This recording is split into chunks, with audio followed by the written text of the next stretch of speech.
Hoy en la mañana y en varias ocasiones se ha mencionado el versículo de 2 Timoteo 2:2. Lo que has oído de mí en la presencia de muchos testigos, esto enseñar a hombres fieles que también pueden enseñar a otros.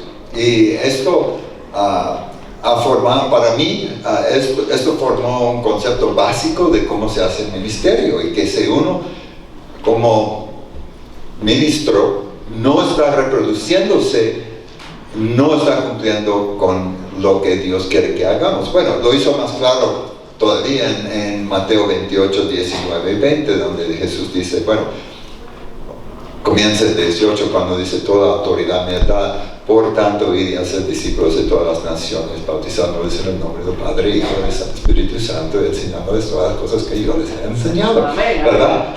Ok, no sé si puedo mantener este ritmo, pero el punto es, la proclamación es importantísima, pero solo si va conjunto con la reproducción de discípulos.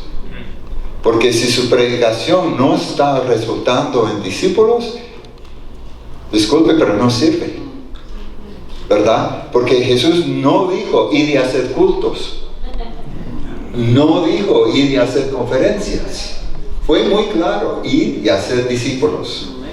Entonces, porque muchas personas nos preguntan, ahora voy a llegar al tema, muchas personas me preguntan por qué regresamos de Guatemala, porque todo estaba marchando bien, habíamos plantado varias iglesias, estábamos produciendo obreros, pero dos cosas sucedieron. Primero, el Señor habló independientemente a mí y a mi esposa y nos dio el mensaje exacto. Los dos recibimos las mismísimas palabras del Señor diciéndonos que ya era tiempo de doblar nuestra carpa y podernos a los estados. Entonces comenzamos a hacer los planes para hacerlo. Pero despuesito lo confirmó. ¿Cómo? Bueno, hubo una ocasión, Rodando y yo plantamos juntos a San Cristóbal, y yo estuve ahí uno de los años con él, pero después fuimos a plantar otras iglesias, pero siempre trabajamos juntos. Y él me llamó un domingo y dijo: vos, yo tenía que ir con hermano Elcar a platicar con la familia Chalí, que estaba en Villanueva, un pueblo cercano a la capital, y hablarles de comenzar un campo allá en su casa. Resulta que no puedo ir, pero quería pedirte que fueras con él para enseñarle cómo realizar esas conversaciones con familias. Ok, está bien. Entonces fuimos, hermano Elcar y yo, llegamos a la casa, nos sentamos con los hermanos Chalí, entonces ellos dijeron: bueno, ¿cómo es esto? ¿Cómo esto va a funcionar? Y antes de salir una sola palabra, hermano Elcar comienza a explicarles todo. E hizo un buen trabajo. Digo: muy bien, Elcar. Y entonces hicieron otra pregunta. Antes de responder, él contestó, y así fue toda la conversación, yo abriendo la boca y las palabras saliendo del hermano Elcar, y él les explicó todo, y ellos quedaron convencidos que esto era algo que podían hacer. Pero yo, tal vez a la mitad de la conversación, pensé: bueno, Dios me dio el privilegio de discipular a Rolando. Rolando tuvo el privilegio de discipular a Elcar. Y ahora Elcar está discipulando a los Chalí. ¿Por qué estoy aquí? Hay un hombre, Neil Cole, que yo respeto mucho, y él ha tenido un ministerio muy poderoso con grupos pequeños, iglesias pequeñas.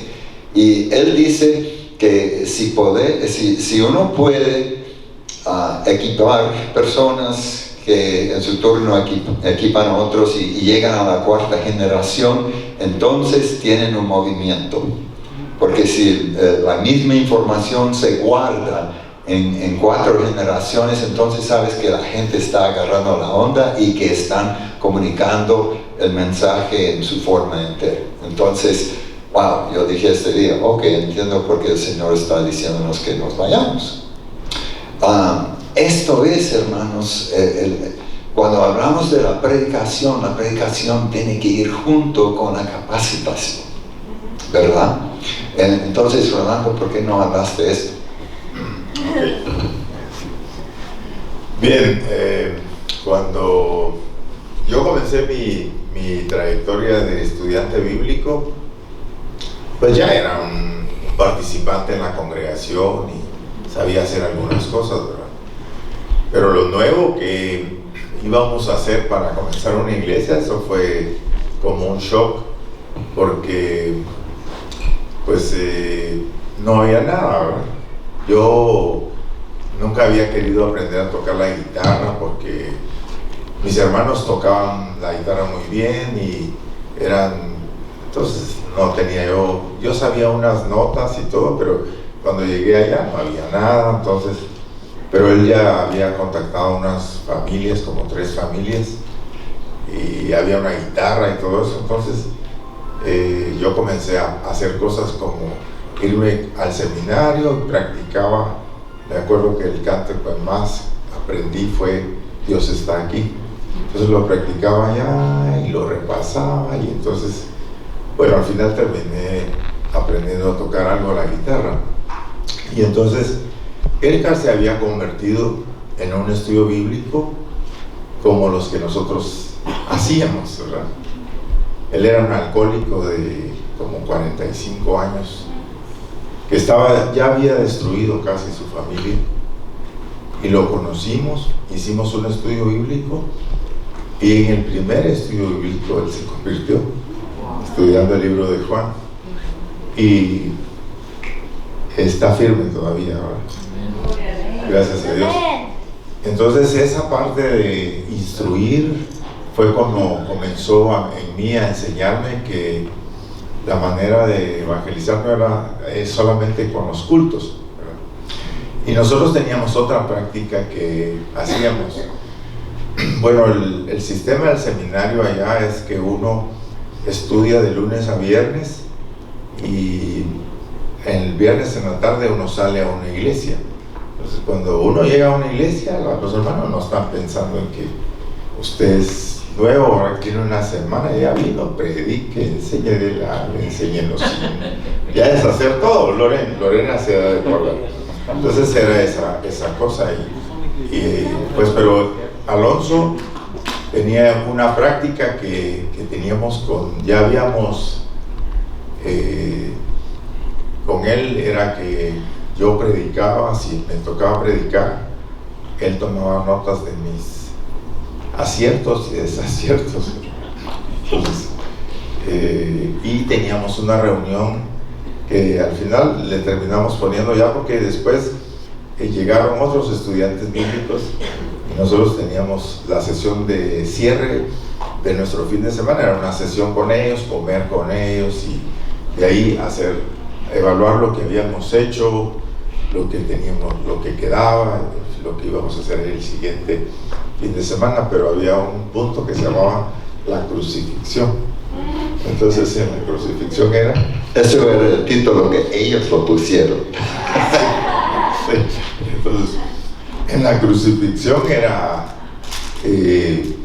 hacer la lista de los aspectos positivos que habíamos. Si yo había predicado, o alguno de nosotros había predicado, muy bien, buen texto, buen tema, quizás una buena ilustración, buenas aplicaciones, y las cosas que no estábamos haciendo bien, los malos hábitos y todas esas cosas que teníamos, ¿verdad? Porque ya saben, uno se pone aquí todo tenso, y bueno, corregir todo eso semana tras semana, y nunca lo dejamos de hacer.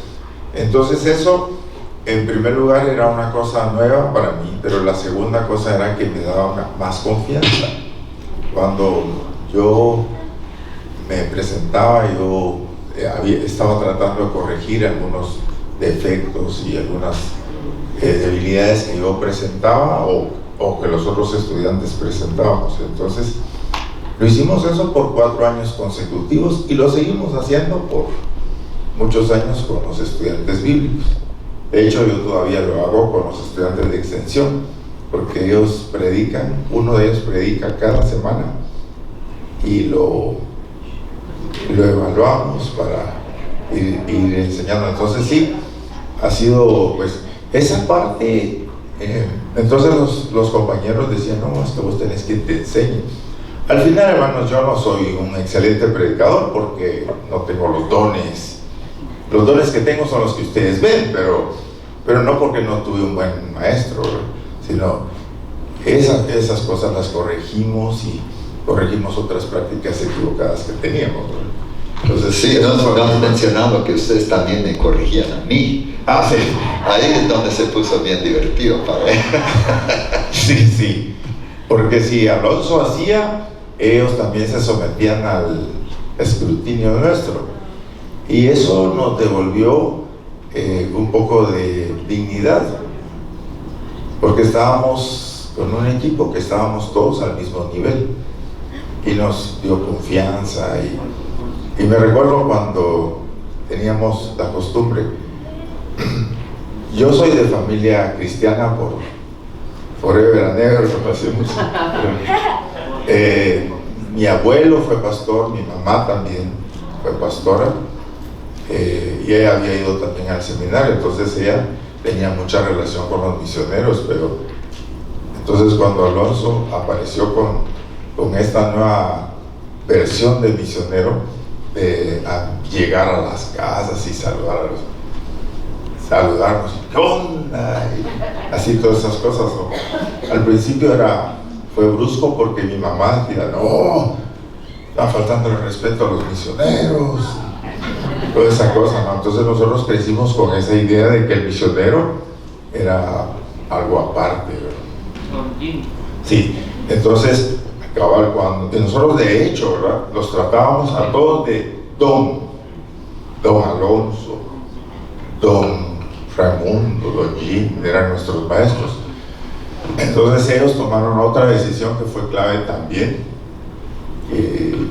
A mí me costó muchísimo hacer el cambio y era tratarlos de vos. En Guatemala el vos, hermanos, es como el de los amigos, ¿verdad? Entonces, pero nosotros ya habíamos tratado a ellos de usted, y lo peor, lo que nunca pude fue tratar de vos a Bárbara. Ni yo. Pero porque ellos lo que dijeron es, si somos obreros y estamos todos metidos en el mismo deseo y plan, tenemos que ser iguales. Entonces eso nos dio una visión de lo que significa ser maestro-discípulo, discípulo-maestro, muy diferente a lo que nosotros habíamos manejado. Creo que pues fue una serie de cambios que fueron ocurriendo, que fueron impactando mi manera de ver el ministerio y también de ver los siguientes obreros que vinieron ya en el camino. Sí, estábamos hablando de eso anoche un poco porque estábamos teniendo una discusión, todavía peleamos, ¿no? ¿Cuál es más importante? ¿El discipulado 1 a 1 o el discipulado del grupo? Porque las dos cosas son importantes. En esto aterrizamos, que es como un avión tiene 2 alas y necesita las 2 alas para volar, ¿verdad? Entonces es importantísimo que uno tenga tiempo a solas, 1 a 1 con los discípulos, pero una cosa que estamos tratando de enseñarles a través, no sé si fue intencional en el principio, pero después lo incorporamos con Bárbara como parte integral de nuestro ministerio, de trabajar con grupos donde todos tenemos derecho de hablarnos unos a otros con confianza, porque queríamos que ellos entendieran cómo formar una cultura en sus equipos pastorales en el futuro de confianza, donde se podía hablar tanto de luchas que estaban teniendo, porque muchas veces, bueno, no sé si muchas veces, con demasiada frecuencia, en equipos pastorales, fingimos, ¿verdad? Bueno, aquí no, pero en otros grupos fingen, ¿verdad? Que todos fingen estar bien cuando están muriéndose por adentro.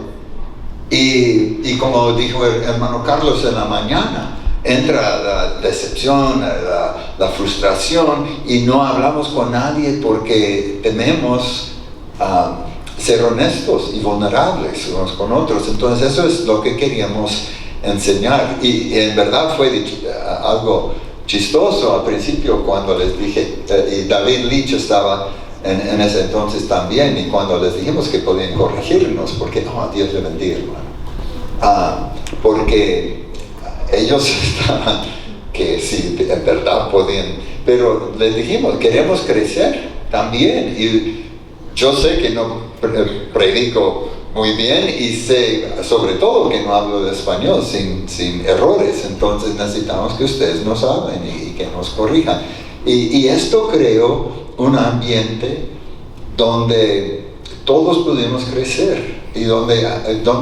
podíamos tener conversaciones difíciles sabiendo que teníamos permiso, ¿verdad? Y esto nos permitió trabajar juntos, y hasta la fecha todos estos hermanos con quienes trabajamos continúan siendo amigos nuestros. Y para mí esta es una de las cosas más importantes que podemos como pastores comunicar a la gente de nuestra iglesia, que somos accesibles, que pueden tener confianza con nosotros, y que cuando estamos trabajando en un grupo, esta es la clase de